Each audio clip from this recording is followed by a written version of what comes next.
నెహ్రూ విధానం అంటే ఏంది? నెహ్రూ విధానం అంటే జపాన్లో, ఫిన్లాండ్లో, చైనాలో ఒక పారిశ్రామిక ఫ్యూడల్ కల్చర్, కలోనియల్ కల్చర్ను కాకుండా సెమీ ఫ్యూడల్ కల్చర్ కాకుండా గొప్ప సమాజం రావాలంటే మౌఢ్యము, మూఢనమ్మకాలు, అసలు దైవత్వం వేరు.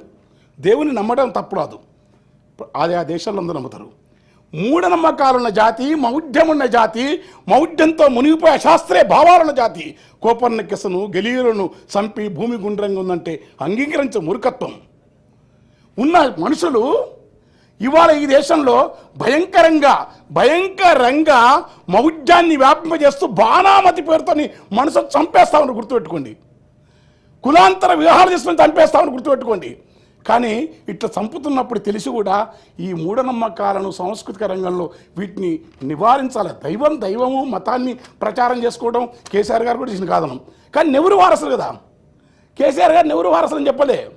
కానీ మీరు నెహ్రూ వారసులు అంటారు. మీరు గొప్ప మా కోదండరామ్ సార్ గురించి మాట్లాడతారు, మీరు హరగోపాల్ సార్ వ్యాసం గురించి మాట్లాడతారు. కానీ ఈ మౌఢ్యంతో గ్రామాలలో, తెలంగాణ ప్రాంతాల్లో ఇంత చైతన్యం తర్వాత ఏదన్నా కానీ సాంస్కృతిక రంగంలో ఖచ్చితంగా ఈ మూఢనమ్మకాలను, బాణామతిని, చేతవాడును, శుద్ర ఆరాధనలను వీటిపైన కొంత జాగ్రత్తగా నిరసించే ఒక కళారూపాలు కానీ, ప్రదర్శన కానీ మినిస్టర్ గారు అది మారాలి.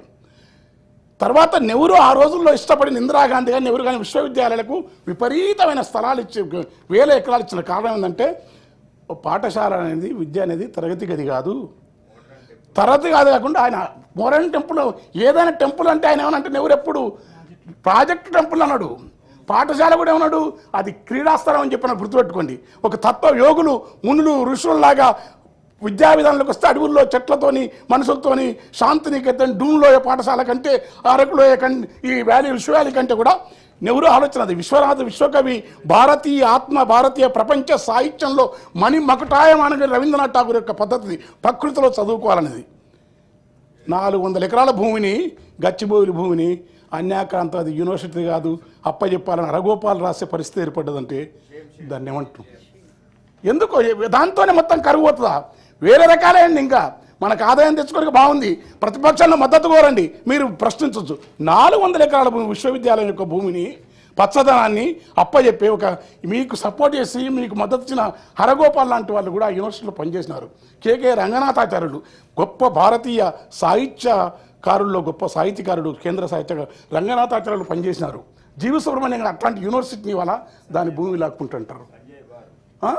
సంజయ్ బార్ ఎకానమిస్టు, మన్మోహన్ సింగ్కు కాకుండా అంతకుముందు చాలా పివి నరసింహరావు గారు కూడా ఆర్థిక అడ్వైజర్ ఉన్న సంజయ్ బార్ యూనివర్సిటీ చెందినవాడు, నాకు బాగా మిత్రుడు, మాకు బాగా పరిచయం సారు. అంటే ఇలాంటి వాళ్ళందరూ ఉంటే హెచ్ఎస్ శివప్రకాష్ అక్కడ గెస్ట్ లెక్చరర్ గారు ఇట్లా ఇది తీసుకుని, అందుకని ఇది ఆలోచించాలని చెప్పి కోరుకుతూ తర్వాత నేను ఇంకెక్కువ మాట్లాడాను. ఇక క్రీడలకు, కల్చర్కు చాలా తక్కువ. క్రీడలకైతే నాకు తెలిసి ఈ సాంస్కృతిక శాఖ 650 కోట్లు ఇచ్చినారు. మంచోటోడో పిల్లలు పోరాటం చేసినారు, జీతం ఎంత ఇస్తారో కళాకారులు మొత్తుకుంటున్నారు. నౌకరు లేని వాళ్ళకు ఇంకా కొన్ని అదనంగా నియామకం చేయండి. తర్వాత తెలంగాణ అంటేనే సంస్కృతి. తెలంగాణ ఎంత భూములు ఉన్నాయి, ఏం బట్ట కట్టినరు, ఎన్ని బిల్డింగులు ఉన్నాయి, ఇదిగా తెలంగాణ అంటే ఏంటంటే కాళోజీ.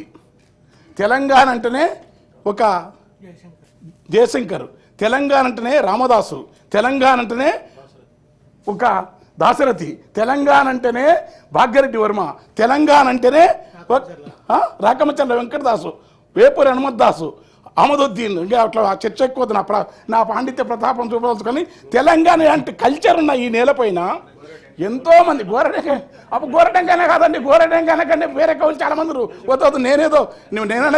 నేననగా ఎంత వాడ నెయ్యపు జీవులలో అన్నాడు అన్నమాచార్యం. ఏమంటే నేననగనెంత వాడ నెయ్యపు జీవులలోనా, నా కీర్తిపై నాకు ఏమక్కువ లేదు, నియతి క్రమములను నిత్యం నశింపజేయని రవీంద్రనాథ్ ఠాగూరుడు. I don't want any political stage కోరుకున్నాను. కనుక వానమామల ఈ వరదాచారి ఇట్లా ఉంటే ఈ రచన కవుల వీళ్ళ పుస్తకాలు ఎన్నికే సాహిత్య అకాడమీ కానీ వేయకుండా నీకు మా జిల్లాలో వెన్నచెల్లు హరిహరి వెంకన్నని తెలంగాణ భాష కాదు, తెలుగు భాషలో ఎవరు రాయని రోజులునే దొంగ శోభనమున సింగిపోయడుగొన్న బింగిరావికే బాజేనమ్మ చెన్నంగి సీరలు బాజేనమ్మా. ఈ చెన్నంగి చీర, బింగి రవిక, ఈ పదాలన్నీ మార్కెట్ సంస్కృతిలో మున్ను పల్లవ కాంతాలు కట్టిన సీరాలెల్లా దాసుట వింతాలు ఉన్నాతమైనట్టి పొన్నాను నేకిన వెన్నుని గోపాక. ఇలాంటి ఒక రాఘవ శర్మ గారు మా దగ్గర ప్రమీలార్జున రాసినాడు. ఏ బృహన్నల నండూరు కృష్ణమాచార్యుల కంటే ముందే బృహన్నల నాటకం రాసినాడు. చాలా అద్భుతమైన కవులు. వీళ్ళందరి పుస్తకాలను సంస్కృతి శాఖ అంటే చాలా మంత్రులకి ఏంటంటే ఆర్థిక శాఖ, డబ్బులు. అసలు ఈ తెలంగాణ సమాజంలో సాంస్కృతిక శాఖ అనేది చాలా ప్రామాణికమైనది, గుర్తుపెట్టుకోండి. చాలా ఈ సంస్కృతి ఇది లేకపోతే నీవెంత జపాన్లో విపరీతమైన అభివృద్ధి అవుతుంది. జపాన్ వాళ్ళ కారణం అంటే అక్కడ సంస్కృతికి ప్రాధాన్యత ఇస్తారు. అక్కడ ఆల్టర్నేటివ్ కల్చర్ ఉంది. వాళ్ళు కన్ఫ్యూషియస్ తత్వమా, జెన్ కల్చరా, బౌద్ధ కల్చరా, వాళ్ళు ఏ సామాజిక సంస్కృతికి వెళ్ళిపోతారు. కానీ ఇక్కడ కేరళ అంతే. కానీ ఇక్కడ ఏమైందంటే మనకు సంస్కృతి అంటే దాని పట్ల మనకు భిన్న అభిప్రాయాలను కళాకారులు ఉండాలి, భిన్న రచనలు ఉండాలి. కళారంగానికి ఎక్కువ బడ్జెట్ కేటాయించాలని కోరుకుంటూ నేను అకాడమీకి డబ్బులు ఇవ్వాలి. చివరికంటే హరితారం పచ్చని నాకు ఊర్లో పోతే ఆ చుట్టుపట్ల పచ్చని పసరు గాలి, పచ్చనైన పసరులంపే గాలి, పల్లెనమిలేనే పిట్టెలు, చెట్లు, చిరునవ్వు, వర్ణములు, సాంద్రత, గంధములు, పున్నాగ దర్శన, గన్నీరు, పుల్జిరులు, ఆకుపచ్చని లేత ఒగరు వాసన, పూతలు, గుబురుగుబురుల కాతలు, గురువందరు పోతలు, పరిమళపు పొమొగ్గలు, పల్లె బుగ్గన సుక్కలు పూసిన మొగలిపాదులు. రేక అద్భుతమైన ప్రకృతి. తెలంగాణ అంటే ప్రకృతి, తెలంగాణ అంటే కల్చర్, తెలంగాణ అంటే ప్రజాస్వామిక సంస్కృతి, తెలంగాణ అంటే స్వేచ్ఛ. మీ నాదర్శకుడు తెలంగాణ అంటే ప్రజాస్వామిక భిన్నమైన భావాలకు రండి. భిన్నమైన భావాలు అంటే అంబేద్కర్ విగ్రహాన్ని దర్శింపజేయండి. మీకు విమర్శలే కాదు. నాకు ఇచ్చిన నన్ను పాప నాకు రేవంత్ గారు నేనంటే ఇష్టం. మా ఊరి పక్కన నాకు అవార్డు ఇచ్చినాడు, ₹1 ఇస్తే ఇస్తే ఇచ్చినా ఎక్కువ నాకేం బాధలేదు. కానీ నాకు ఇస్తారని చెప్పి నేను ఏమనకుండా ఉంటా అంటే నేను తిడతంటలేను. నా అభిప్రాయాలు నేను చెప్పుకునే స్వేచ్ఛను కోల్పోయానుకో, అంతకంటే అన్యాయం ఉండదు. కనుక విస్మృత కవులకు పెద్దపెట్టి వెళ్ళాయి. ఆ ఇల్లు కూడా ఏంటంటే కేసీఆర్ కొంచెం ఎక్కడ జరిగిందో 1,00,000 ఇళ్ళు కట్టినారు, 70,000 ఇచ్చినారు, ఇంకా 20,000 ఇళ్ళు ఇవ్వాలి. ఆ ఇళ్ళలాక మీరు ఒక అదే స్థాయి లేకుండా కొంచెం ఆ ఇల్లు అంటారు దళితులకు ఇవ్వాలి.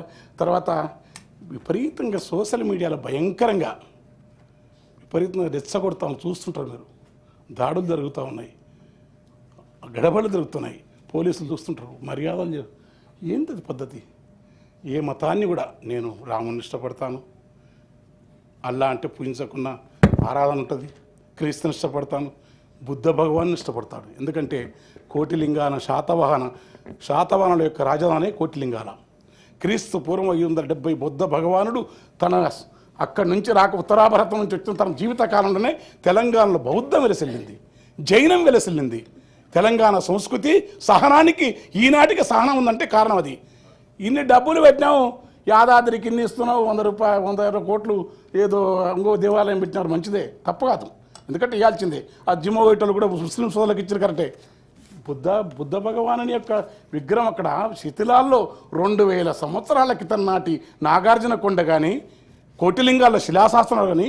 చరిత్ర అంటే బౌద్ధం కదా. చరిత్ర అంటే ప్రపంచంలో మతములలో అత్యుత్తమ మతం ఏందని ఒక సర్వే జరిగితే ఈ మధ్య వచ్చింది, మీరు చూడండి సోషల్ మీడియాలో, బౌద్ధ మతం అని చెప్పినారు. బౌద్ధ మతం ఎందుకంటే పానాతి పాత వీరమన శిఖాపదం సమాధి అన్నీ ఆపుతాను నేను అంటే మందు తాగొద్దు, ఒకటి గుంజుకోవద్దు, ఒకరి నిమిషం పెట్టొద్దు, నీవు బతుకుతే రెండు బతకలేమన్నా మహోన్నత తత్వం. ఎత్ర ఆకారకృత తత్ర గుణాస్తే భగవంతని మీరు అంటే ఆ బుద్ధుని యొక్క మోమం చూస్తే సగం నేరాలు పోతాయి. గుర్తుంది, మీరు భూటాను వండి బుద్ధుడు విగ్రహాలు, బుద్ధుని ఆలయాలు ఎక్కడో ఆ మనిషిలో ఈ యొక్క మత్సాలు పోతాయి, అర్షడ్ వర్గాలు అవుతాయి. సాక్షాత్ శంకరాచార్యుని కూడా జ్ఞానం వసిగిన సిద్ధనాగార్జునుడు పుట్టిన మహోన్నతమైన శూన్యవాద తత్వాన్ని, ప్రతిత్య సముత్పాద సిద్ధాంతాన్ని ఇచ్చిన నేల ఇది. సిద్ధనాగార్జునుడు శంకరాచార్యునికి ప్రామాణికమైన జ్ఞానం ఇచ్చిన వాడు సిద్ధనాగార్జునుడు. సిద్ధనాగార్జున ప్రభావం ఉందా లేకున్నా అభినవకుడు పూర్ణాద్వైత కాశ్మీర పండితుడు ఇక్కడి నుంచి వచ్చినవాడు.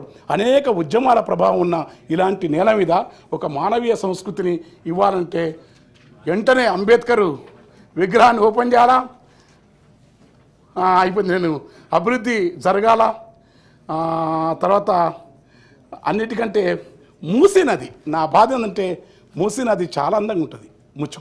ముచ్చుకుందుడు, రంగారెడ్డి, అది అనంతగిరిలో పద్మనాభుడు దివ్యమైన మూసీ అందంగా పారుతుంటుంది. మూసీ చల్లదనం, మూసీ మీద కవిత్వం 4 లక్షల మన కవి ఎవరైతుండ్రో చాలామంది ఉర్దూ కవులు కానీ అలాంటి మూసీ నవిని దాన్ని కాపాడాలంటే ఎంత బడ్జెట్. మూసీ బాగుంటే లండన్ కాదు, మీకు డబ్బులు మూసీని కనుక అందగా చేయండి. ప్రపంచంలో అత్యుత్తమ ప్రాంతాలలో మూసీని కనుక సజీవంగా చేసి నిలబడి ఎక్కువ టూరిజం ప్లేస్ కాకపోతారండి. కానీ దాని పట్ల ఎందుకో ఉదాసీనత ఉంది. మూసీని పాడు చేసింది వలసవాద స్వభావం ఉన్న ఈ ప్రాంతం పైన వ్యతిరేకత ఉంది. మన నదుల మీద, మన జీవితం మీద, మన కల్చర్ మీద, మన మీద కోపం ఉన్న ఇన్నేళ్ళు పాలించిన వలసవాద పాలకుని దెబ్బ అది. ఇప్పుడు మనం మూసిని సజీవ నదిగా మార్చాలంటే మూసికి అక్కడ రాడార్ దామచల్ల 5 లక్షల మొక్కలను కొడతామని వాళ్ళంటే దేశ రక్షణ మనందరికి ఇష్టం. వీఆర్ ఇండియన్స్, మనం అందరం దేశం కోసం ఉండాల్సిందే. అది ఆ విషయాలు మనకు తెలియదు. కానీ చెట్లను కొట్టకుండా ఏమైనా ప్రత్యామ్నాయం ఉందా అని చర్చ జరగకుండానే, మేధావులతోని పర్యావరణవేత్తలతో మాట్లాడకుండానే సాక్షాత్ ముఖ్యమంత్రినే ఇస్తాం. ఆడ మూసీకి నీళ్ళు వచ్చే ఆ ఏరియానంతా కాలుష్యం చేసి ఈడ మూసీని కాపాడతాను, ఇల్లు గుడుస్తాను చెట్ల. ఆడకో ఆంధ్రకో ఎవరో ఆధారరహితంగా మాట్లాడతలేను. ఏదో ఒక యాక్టరు, వాడు మంచోడో చెట్టుడో ఇల్లు కట్టుకున్నాడు, ఇలాంటి వాళ్ళు పిలిచి కూర్చోబెట్టాలని మొత్తం కూల్చేస్తావా? కూల్చేవాడు ఇంద్రుడు కూలిస్తే మేషండు అనే పేరుంది. మేషండు అంటే దాని అర్థం తర్వాత చెప్తాయి, సభలో మర్యాదగా చెప్తున్నా. ఇళ్ళను కూల్చే పని పెట్టుకోవద్దు, ఒప్పియండి, మాట్లాడండి. మూసీ నది అద్భుతమైన నది. ఎందుకు మాట్లాడుతున్నా బాధ అయింది నాకు. కట్టనీకే మీరు కడతారు, వానికి డబ్బులు ఉంటాయి, వాడేం బాధపడు. కట్టిన చేతులు, తాపి పట్టిన చేతులు, మట్టిని విసికే చేతులు, భూమి నుంచి నిర్మాణం చేసేది అంతస్తుల మేడలతో ఉండే అనంతమైన ఈ అద్భుతమైన ప్రగతికి శ్రామికులను అవమానించడం, శ్రామికుల ఆవాసాలను దెబ్బతీయటం, మూసిని బాగు చేయటం అనేది న్యాయం. అంటే ఎవరో మన బుద్ధిజీవులు, మేధావులు ఇక్కడికి వచ్చింది దాన్ని ఇలాంటి కంటే కూలుస్తాం, మేము కూర్చుమో మూసిని బాగా వద్దంటలేము. కానీ అరే మరి ఆడ దామచ్చల్లా చెట్లను కొడితే ఎందుకు అడుగుతలేవు? లఘుచల్ల పొలాల్లో విషం బారిజానికి ఎందుకు వస్తుండ్రు? కనుక ఇలాంటివన్నిటిని చేసుకొని అయితే బడ్జెట్లో ఏ ప్రభుత్వం అయినా, నేను ఆ ప్రభుత్వాలను కానీ వ్యక్తిగతమైన విమర్శలు కూడా పేరు పెట్టి చేయను. నేను 3,04,000 కోట్ల 9 మంచి బడ్జెట్ పెట్టినారు. మూలధనం ఉంటుంది, రెవెన్యూ రాబడి ఉంటుంది, రావాల్సిన అవకాశాలు ఎక్కువ ఉన్నాయి. అద్భుతమైన జీవితం. ఏదైనా బడ్జెట్లో ప్రశాంతత ఉండాలి ముందు గుర్తుపెట్టుకొని. భారతదేశం అంటే ఘర్షణలు అయితే, మతకాలాలు అయితే, కొట్లాటలు అయితే అంటే ఓడరాడు. అది ముందు అక్కడే నార్త్ ఇండియన్ అక్కడ కొట్లాడుకోను. ఇక్కడ వచ్చి ఇక్కడ ఈ పంచాయతీలు పోయి ఉంటే రాజకీయ అధికారంలో మనం ఏ పార్టీని రాము. ఏ పార్టీ కానీ మీరే పోయి ముందే ఆడపోయి కూర్చొని ఇన్ని మాట్లాడేస్తున్నవే. 41% మనకిచ్చే నిధులను మనం కట్టే జిఎస్టీ ఎంత, మనం వచ్చే ప్రత్యక్ష పరోక్ష పనులు ఎంత, నీకు తిరిగేస్తున్నది ఎంత, ఇన్నిసార్లు పోయి మీరు ఆయనతోని కలిసి వస్తున్న బడేబాయి క్యా బోల్ రా? ఎవరు అడగాలి బడేబాయిని? ఎవరు అడగడానికి ఏమవుతుంది? ఎక్కడంటే చిన్న ఎక్కడైనా సరే స్టాలిన్, మీరు చెప్పినారు 100 సార్లు, స్టాలిన్ లివడ్డాడు ధిక్కరించి. నా భాష మీద, నా హిందీ మీద, నా హృదయాన్ని ఇది ఒక్క మాట్లాడితే ధిక్కరించినాడు. ఏం చేసుకుంటావు వేసుకొని చెప్పి తమిళనాడు. అందుకనే అది ఆధిపత్యాన్ని ధిక్కరించే క్రమంలో, ఉత్తరాది ఆధిపత్యాన్ని ధిక్కరించే క్రమంలో అది బలోపేతంగా లివడ్డది, గుర్తుపెట్టుకోండి. అందుకే తమిళనాడు వాళ్ళ ఆల్టర్నేటివ్ కల్చర్ ఉంది. కనుక మరి మీకు ప్రజలు అద్భుతంగా కేసీఆర్ని గెలిపించిన ప్రజలంటే మామూలు ప్రజలు కాదు. ఇక్కడ గుర్తుపెట్టుకోండి, ఉద్యమాల నుంచి వచ్చిన ప్రజలు 12,000 మంది నెత్తురుతోని తడిసిన నేల ఇది, గుర్తుపెట్టుకోండి.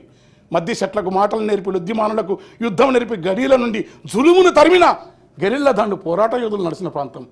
భీమిరెడ్డి నరసింహారెడ్డి తన సమస్తాన్ని ప్రజలకు అందించి నిజాం నవాబ్ మీద నాగలెత్తి పోరాటం మోహనతో రావినారాయణ రెడ్డి తన 500 ఎకరాల ప్రజలకు ఇచ్చినాడు, గుర్తుపెట్టుకోండి. మిగతా ప్రాంతం ఇక్కడ కులం ఉండదు, ఇక్కడ మనుషులు వేరు. సర్వదేవ భట్ట రామనాథం ఒక బ్రాహ్మణుడు మొత్తం తన ఆస్తిని ప్రజలకు ఇచ్చినాడు. ఉప్పల మనసులు బిలాంగ్స్ టు మాదిగా 4 సార్లు ఎమ్మెల్యే, 3 సార్లు ఎమ్మెల్యే, చెప్పులు ఉట్టుకొని బతికినాడు. ఇక్కడ సంస్కృతి వేరు, ఇక్కడ జీవితం వేరు. ఇలాంటి నేల మీద, ఇలాంటి నేలపైన జులుము జరుగుతూ ఉంటే, అహంకారం జరుగుతూ ఉంటే, పెత్తనం జరుగుతూ ఉంటే ఎవరిని ఎట్లకెళ్ళి పెట్టుబడులు వస్తాయి, ఎట్లా మీ బడ్జెట్ వస్తుంది, ఎట్లా మానవ జీవితం సుఖమయంగా ఉంటుంది? దీన్ని ఆలోచించాలని కోరుకుంటూ మీరు, ఎందుకంటే మీరు చెప్పిన మీ విధానంలో ప్రజాస్వామ్యం ప్రజల పాలనక మరి అన్నప్పుడు అలాంటి నాలాంటి, ఎందుకంటే నేను మీతో ఉన్నాను అని పిలవకండి, చాలామంది అరగోపాల్ సార్ లాంటి వాళ్ళు మాట్లాడండి, ప్రజాస్వామికవాదులతో మాట్లాడండి, సమస్యలను మీరు పరిష్కరించరు. కానీ ఒకరిని ఎగేసి ఒకరిని నిలుస్తాం, ఒకరి విధంగా ఇది ఈ పద్ధతి ఎత్తున ప్రజలకు అంతిమంగా మన అభివృద్ధికి, మన నేలకు, మన తెలంగాణ నేషన్ ఒక జాతి, ఇది గుర్తుపెట్టుకోండి. తెలంగాణ బౌద్ధం చేత, జైనం చేత, వరకవి సిద్ధప్ప చేత, అచలం చేత, అమనస్తం చేత, సిద్ధనాగారం చేత, సాంఖ్యం చేత, మహత్తరమైన తాత్విక సాంస్కృతిక వారసత్వం చేత, విప్లవోద్యమాల చేత, కమ్యూనిస్టు ఉద్యమాల నిర్మాణం చేత, గాంధేయవాదులు ఒక కాళోజీ, పివి నరసింహారావు, లేకుంటే ఒక మీ మెదక్ జిల్లా కేవల్ కిషన్ లాంటి వాళ్ళ, కేవల్ కిషన్ అనే కమ్యూనిస్ట్ జాతర చేస్తారు కూర్చోండి బందకి. ఇంతమంది 12,000 మంది నేతృత్వం తరిచిన అనువు ప్రతి ప్రాంతం తరిసిన నేల, ఇంత త్యాగాల నేలను, తెలంగాణ కోసం ఒరిగిన నేలను ఏ యొక్క ఉన్మాదాలు, మరో రూపంలో వచ్చే అలజడులు, వీటిని ఆపడానికి శాంతి భద్రత అయినాక చూస్తాం కాదు. మీరు ఇంకా 10,000 పెట్టినా పెట్టండి, 10,000 కోట్లను పెట్టినట్టు ఎక్కువ పెట్టండి, కానీ ముందే జరగకుండానే ముందు ఆపే కఠినమైన పారదర్శకమైన పాలన అందించి తెలంగాణ ముఖ చిత్రాన్ని అద్భుతంగా ఉంచండి. దానికి వీరందరి మద్దతు అవకాశం ఇచ్చే పెద్ద ఆయనకు పాదాభివందనాలు.